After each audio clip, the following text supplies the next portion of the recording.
If I told you that your business could save around $11,000 a month and 200 hours a month through implementing one type of strategy, would you be interested?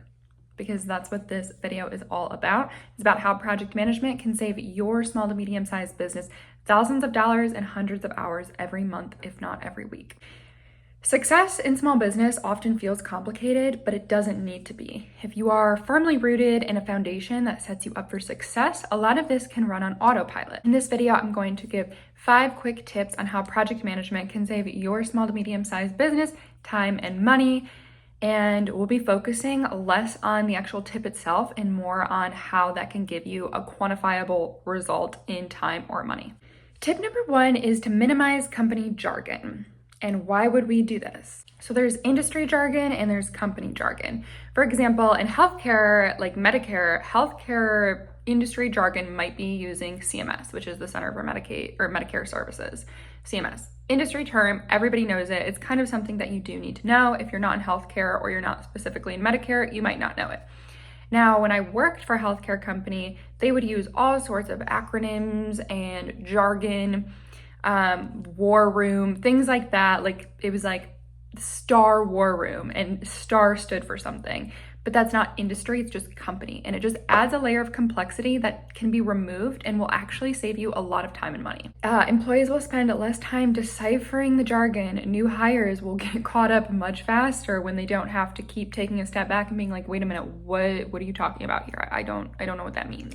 It can also lead to mistakes and misunderstandings, especially with new employees. And we know that any type of error often leads to rework.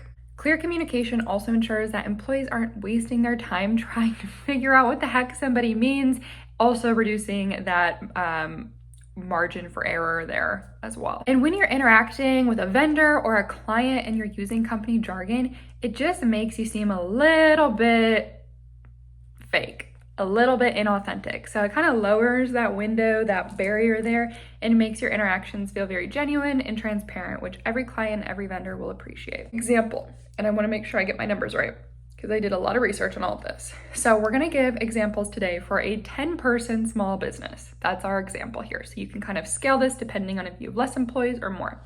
A 10-person small business. Minimizing jargon will reduce onboarding time, save time spent clarifying communications, improve productivity in general. That will be a very natural result. If you can save this money through onboarding, everyday, workflow holdups because of jargon, and then increased customer satisfaction and loyalty, you could save anywhere from 5 to 10 grand per year as a result. Tip number 2 is to streamline your tech stacks. There's a little homework with this one. You need to go through and audit what your business is using. Are you using multiple project management tools? Are you using multiple customer relationship management databases? Is there one tool that you could do everything in? It's time to consolidate because you know it and I know it and your employees know it. You definitely do not need all of those tools. First of all, it's just an extra cost. A lot of small businesses pay for overlapping tools. For example, Microsoft Teams can also be a document repository instead of paying for a document repository. There are things, if you pay for a project management tool, it often comes with a chat integration. So maybe you don't need Microsoft Teams for chatting. Fewer tools means that your employees are spending less time and money learning those platforms. It also means that they don't have to track multiple communications happening on multiple platforms, which wastes time, increases your margin for error, and also just frustrates your employees. It definitely led to my burnout at several roles where I experienced this at smaller companies. Also, managing integrations between tools can sometimes require IT support or a consultant to come in, and that is definitely pricey, although definitely needed and worth it to maximize your tools. Maybe you don't need to integrate your tools. Maybe there's one that can do everything for you and you can just hire one consultant to implement the whole thing. So again, an example here. How is this going to give your business money? How is it putting money back in your pocket, time back in your day? We're going back to our 10-person small business. So if they cut some software subscriptions, that can save a business around 30% on their annual budget, and that is huge. Amount to $6,000 per year if you have a $20,000 a year budget for that. And then if you cut down on integration and training costs, you could save another 5 to 8 grand annually. On the time saving side, employees could save 100 hours per year by reducing the amount of tools that they need to navigate and communicate between. And if you value your average hourly rate at $60, you are looking at $60,000 in productivity gains for your small to medium-sized business. So altogether, consolidating tools can result in a $71,000 to $74,000 cost savings on an annual basis for a 10-person firm. And these numbers obviously fluctuate depending on what your firm looks like. It's not a one-size-fits-all, but it just gives you an example on how one little tip, project management, PMO, operational tip, can save your business so much money and so much time. Tip number 3, increase role clarity. It's a buzzword, but we're gonna get into it. It is very common in small to medium-sized businesses for people to wear multiple hats, and it's something that we have to acknowledge, but we don't have to accept. So not having role clarity, multiple team members could unintentionally duplicate tasks. There could be miscommunication around who's responsible for what, so there could be people dropping balls unintentionally, or there could be errors that lead to rework. New hires can have a lot of gray area when they come in and there's not role clarity. They don't know what their job responsibility is, and so that adds time onto their onboarding and also can lead to errors. People are so often in meetings that they do not need to be in simply because their role is not clearly defined. Save these people money, save yourself time, save the person who's on the other end of the meeting time. And finally, ambiguity in roles often leads to frustration and burnout.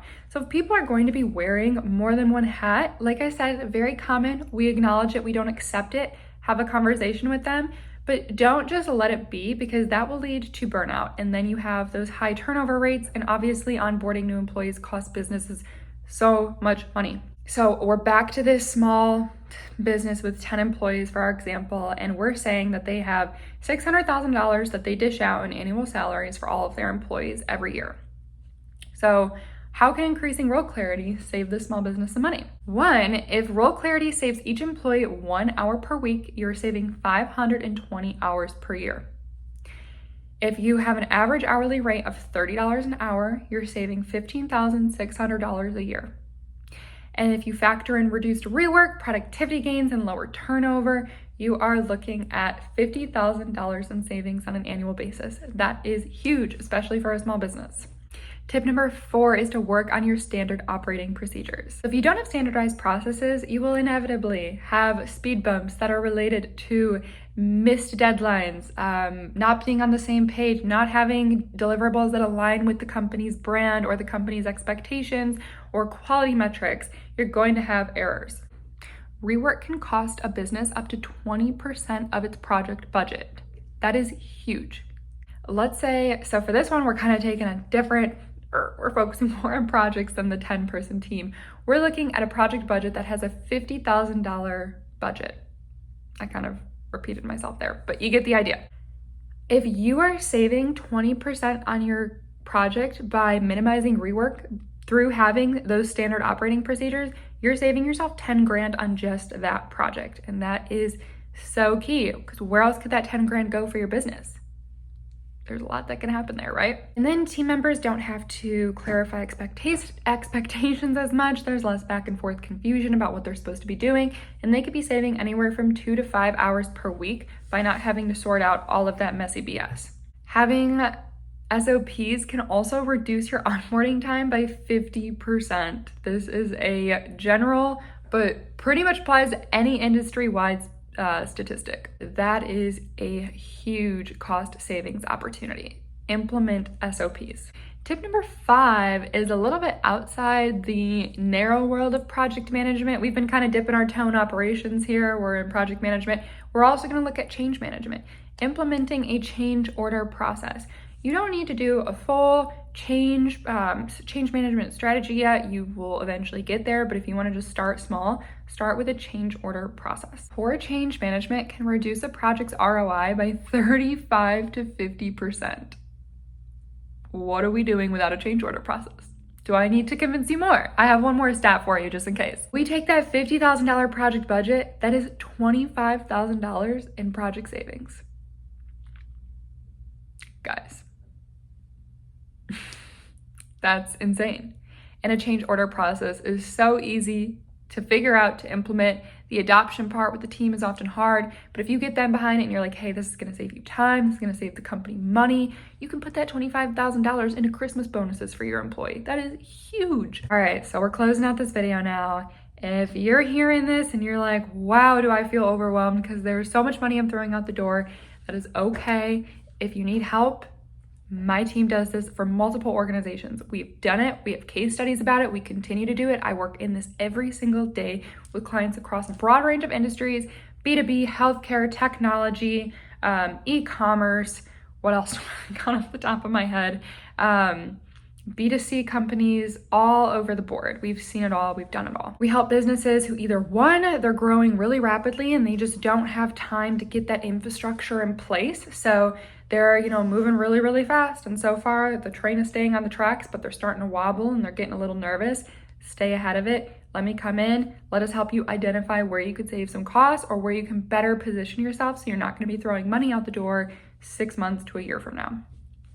We also work with those super disorganized businesses. We're checking our egos at the door for this one, guys. Just fall on your sword if it's you, where you are finding yourself consistently delivering projects behind schedule, over budget, things are a mess, people aren't happy, resource allocation is a total disaster. We come in, we help you feel less overwhelmed by that, create a streamlined plan, and execute. So if this is something you're interested in, my email is in the description box below. Shoot me an email, 30 minutes with me, totally free. I'm not going to sell you because, maybe it makes sense for my team to come on with you short term. Maybe it makes sense for us to come on long term. Or maybe you already have a seat for a project manager and there's just not the role clarity for them to be doing what they need. I'm not here to hard sell you. I just want to help small businesses succeed because I am one myself and I feel all these pressures every day. So I hope this video helped to raise some awareness around where you could have cost savings and kind of gave you a solution on how to move forward as well. Thanks for watching.